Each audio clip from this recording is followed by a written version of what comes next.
2023 Cadillac CT5 V-series Blackwing. We're gonna do a little walk around exterior, then we'll head into the interior. We're gonna check out how the lights work on this car and also do a little nighttime review for you guys driving out on the streets.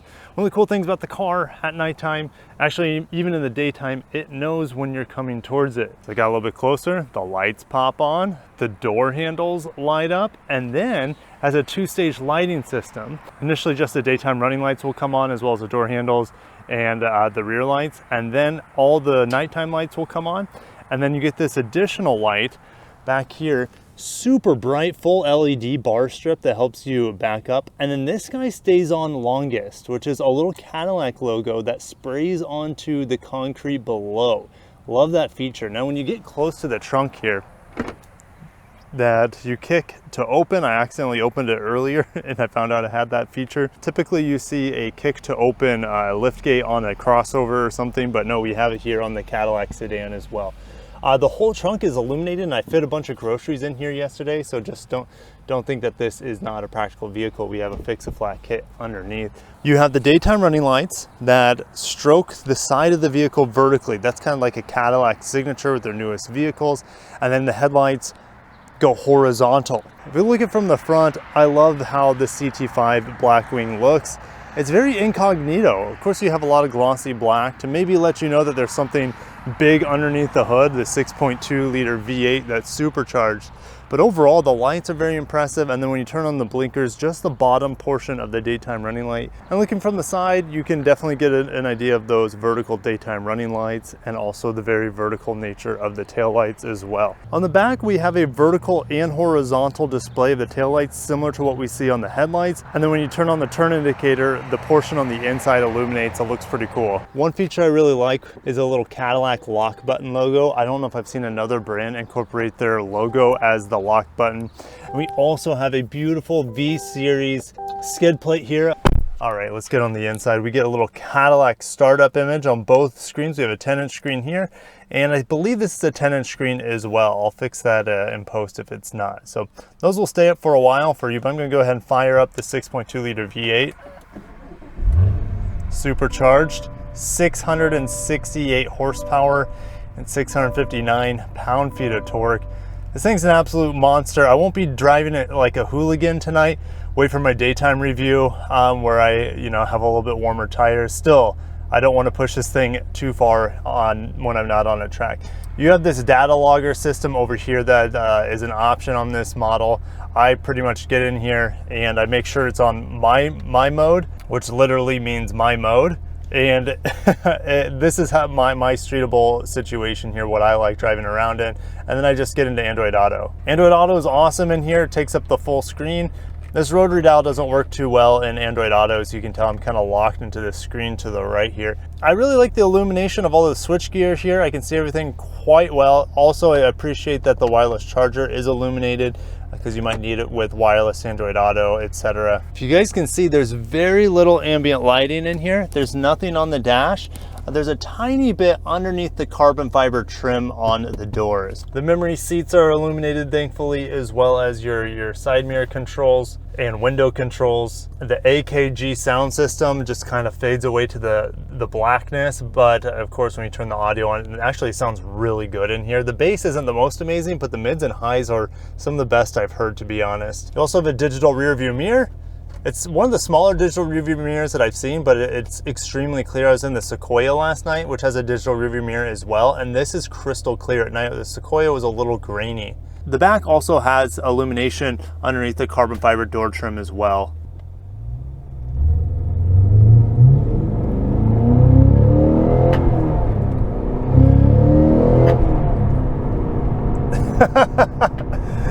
I would never get sick of this car, ever, ever, ever.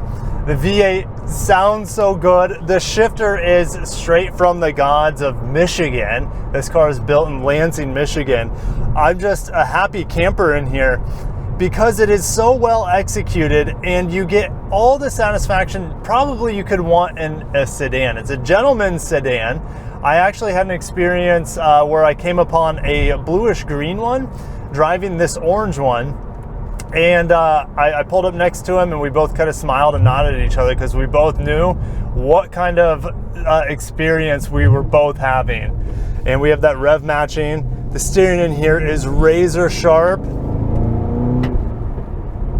Oh my gosh, this car is just so well done. There's nothing about the performance aspects of it that literally want me wanting more. This is like the end game of performance. I have perfect steering feel. In the corners, I don't have a lot here in Florida, but even just doing a U-turn, it's so satisfying. The clutch in here is super forgiving. Like, you could probably learn to drive a manual on this. I'm not kidding, as long as you don't have a lead right foot. But the the clutch, the engagement is near the top of the pedal, so when you're almost done stepping off of it, which is okay. It's not my preference. I prefer it to be a little bit lower, but it's super forgiving. I'll just say that. Like, you can give it a little throttle or a lot of throttle, it'll just take off all the same. And the rev matching downshifts are fantastic. I turn that on every single time I turn on the car. For some reason it doesn't remember, or maybe the setting on it just doesn't, maybe for my driving settings for whatever, it's not enabled to remember it. But also something that the car doesn't remember is the head-up display. I have to set that every time I get in the car to show the revs. Otherwise it'll default to just showing the large display. But the rev counter that it shows in the head-up display also shows you the gear you're in, which is pretty cool, which is, I mean, it doesn't bother me because with a manual, you should always know what gear you're in just by where your hand is sitting on the shifter. But I just like that as well, and it looks really crisp and clear all the time. It's a great head-up display. I haven't tested to see if it actually syncs with Google Maps yet or anything like that, but here out on the street, nighttime, no extra illumination, just my headlights. It's very bright. I feel like this has a good spread to it, and the auto high beams on here are on the more aggressive end, but they're not annoying where they flip on and off all the time, just depending on, like, it was really accurate on predicting this car, for example. But I'm trying to say they don't flip on and off when you're in the neighborhood. They just prefer to go full bright, and they don't flip down in a neighborhood for you. So they're definitely on the more aggressive end, but they don't have that manic characteristic where they're always flashing on and off due to the exterior conditions. There's lots of different ways you can customize the MID behind here. Honestly, I rarely look at it because I have a head-up display that gives me the revs, and I pretty much have Android Auto up 99% of the time unless I'm changing the settings on like my special mode. The radio system, like I said, the AKG in here, never even tested one before, but I'm really impressed. I think it has like 15 speakers in this car. Oh, we have a red light. That means we have to exercise the auto rev matching downshifts.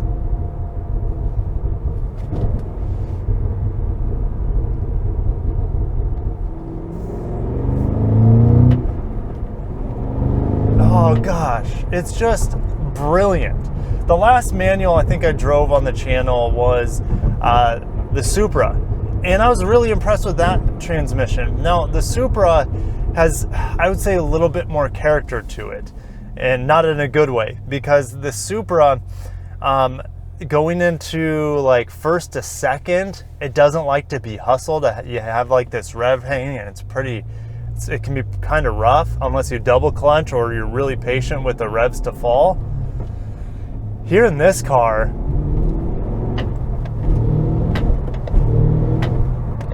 like, it does exactly what you want it to at all times, and it's just so satisfying. It's literally an extension of your body, but that extension has a supercharged massive V8 with over 600 horsepower.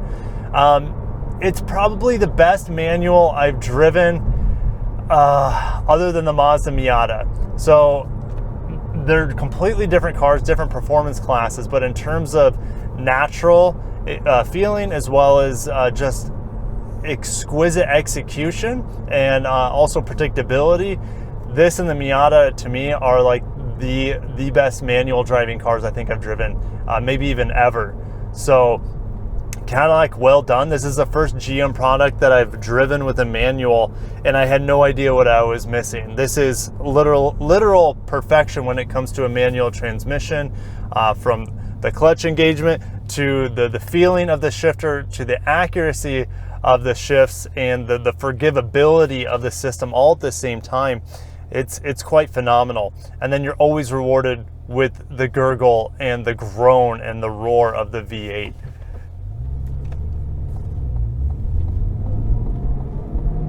And just going into second is my happy place.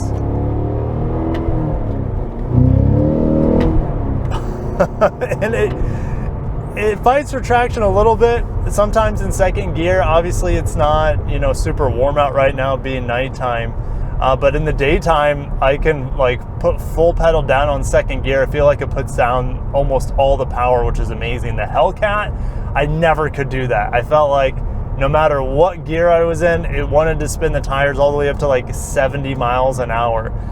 So well done, Cadillac. I'll do a different review during the day with maybe some 0 to 60s and whatnot, but we have a nice, I think there's a Mustang here with a 5.0, also sounds great. But anyways, thank you guys for watching.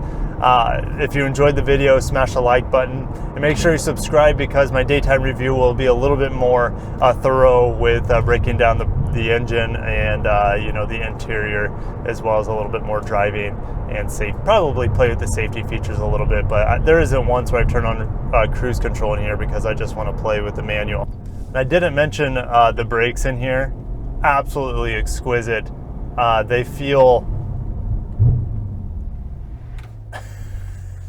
perfect, just like everything else in this vehicle pretty much feels perfect, at least from the driving side of things. I'll talk more about maybe some of the shortcomings in the interior in my daytime review. But thank you guys. Again, I got to cut myself off. It's hard to do in a vehicle that's this good.